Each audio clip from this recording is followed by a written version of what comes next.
Okay, hi everyone. Today is Friday, August the 9th, 2024. And it's been a while since I have made a finance or financial related video. And this one is a little bit hard because it's not easy to put a stake in the ground and say that something is going one way when everybody else is saying it's going a different way. So I had to summon up all my courage to actually talk about this. So many of you may have heard about the yen carry trade and about what is going on with the yen. The yen stuff and the yen carry trade is old news. It is 2 years old news, where the yen to US dollar rate was 100 yen to $1, and then more recently, up until 6 weeks back or so, it got up to about 162 or 169 yen for a dollar, which means the yen is very cheap, which means it's easy to borrow in yen, take out very risky positions in very quickly appreciating stock, make that money, and you borrowed in yen, which has a very low not very low, a no interest rate, and so that's that. And then they began to kind of unwind that, got around to about 150 or so. Now people are saying the Japanese government has chickened out and has gone up again because of what happened last Monday.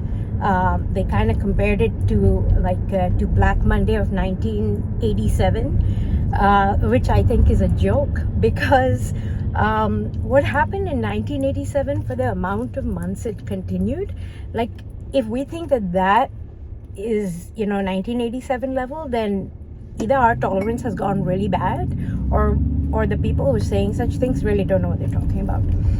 And again, if I'm wrong, then I'm the ass who's saying these things. I don't think the Bank of Japan has chickened out.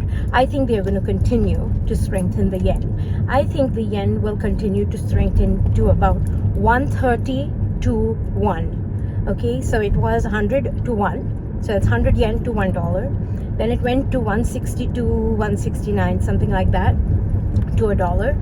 Now it's coming down, and then it gave a little bit of a bounce, more like a dead cat bounce, or a shoulder, if you follow technical analysis. So understand that, understand patterns before you think that the Bank of Japan has chickened out, and that the FANG stocks, NASDAQ, whatever else is going to continue to carry on upward because of the momentum of the yen. Okay, whether they continue because of other reasons, that's a different matter, which I will go into separately or not, depends on my mood, and whether I feel like talking about these things openly and publicly. But the yen itself, don't think that just because it bounced from 150 something, it's now going to go back up. Up meaning it's going to continue to weaken, and therefore that carry trade is continuing. That is not true. That is not the case, and it's very visible in the charts if you know to read the technical analysis charts. So that's not what's happening. They're going to carry on strengthening.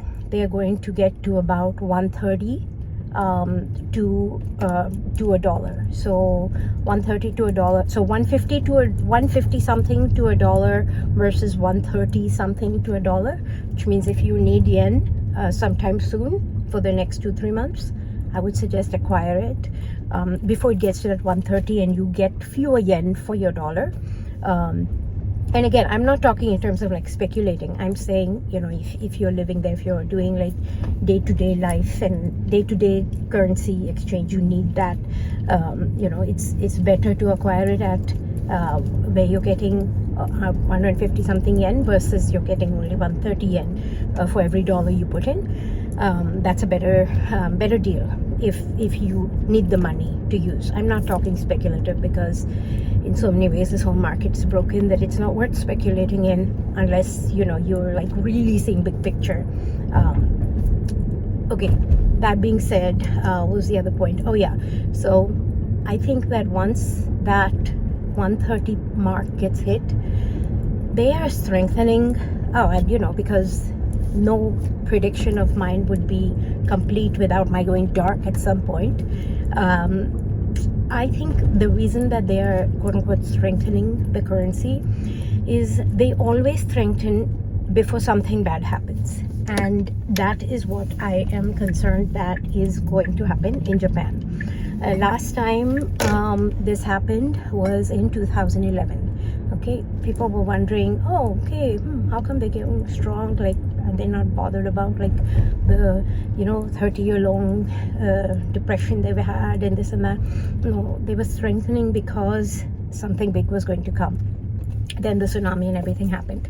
Now, that's not to say that some people know when tsunamis come and whether these things are planned or not planned.